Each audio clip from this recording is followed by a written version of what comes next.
Bet on any Cheltenham Festival race on your mobile, and if your horse finishes second, get your money back as a free bet. William Hill, the home of betting. It's another dry morning here at Cheltenham. The forecast rain yesterday never materialised, none expected until after racing today. The going is good to soft in places. Fantastic afternoon in prospect, 3 Grade 1s and a host of tricky looking handicaps. And here to tell us more is Alistair Down. If it's Thursday, it's World Hurdle Day. It's also Ryanair Chase Day. This may not be the greatest World Hurdle in living memory, but it's wide open and there's plenty in with chances. There's quite a strong message around the place for Cole Harden of Warren Greatrex's. This could be his breakthrough meeting. That's a longish price and maybe worth having a little look at each way.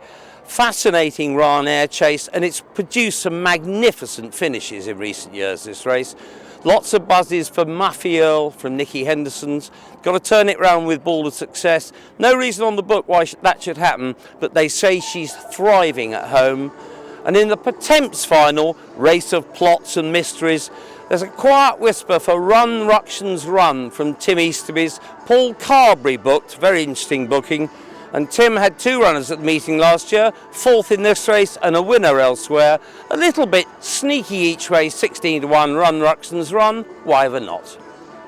Now here with the latest market news, I've been joined by John Ivan Duke of Bookmakers, William Hill. And John, after a bad day on the first day for Bookmakers, how was yesterday? I mean, 3 winners for Paul Nicholls. It seems strange to think that actually might have been a good result for you guys. Yeah, very good result for us. Bookies in front now.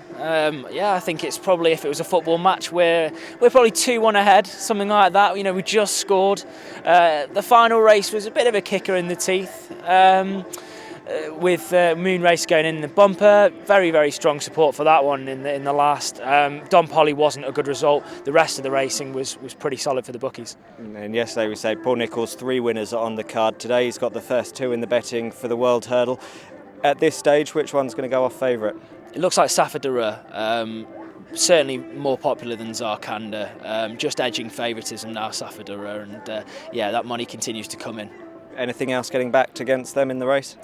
Not really. It's just solid at the front end. You know, we're actually taking a really good spread of money on the race, so it should be a result for the bookies, whatever wins the race. But Safadura seems to be the most popular, just the most popular horse. There's money for Whisper, money for Lieutenant Colonel as well.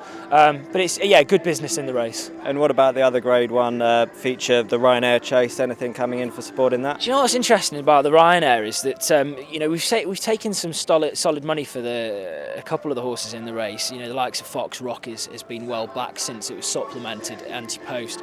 But I don't think punters quite know who to back in that race. Maffilil, we thought that one might be one to take on. Bold of Success is another one we want to take on. We just think that it looks a wide open race. And Maffilil, yeah, we're definitely against that. And same about Bold of Success. Those are the ones we're taking on. And what about the rest of the action? Some really, really tricky looking handicaps there. Market clues, is that telling us which ones to put our money on? Well, if you're following the money, Adami looks very popular in the Pertemps. Brother Brian's strong. Regal Encore is strong. Those would be the ones that would be the sort of market vibes, as it were. But there's a couple of fascinating ones a bit later on. Monetair's been backed in the Brown Advisory and Meribel Stable plate. That one's 13-2 from 8-1 at the moment. David Pipe's horse near the bottom of the weights looks strong. But actually, I suppose the best backed horse of the entire day is the Package, another David Pipe horse in the last, if you don't count the charity race, the last of the sort of proper action. This one's 14-1 into 10-1. There seem to be people... Decent festival record, that one as well. There seem to be some people who are in the know who think that this one is going to win today. If there is perhaps the biggest vibe of the week is the Package. Okay, well, lots to think about there. Do stay up to date with all the action on day 3 of the festival right here on racingpace.com.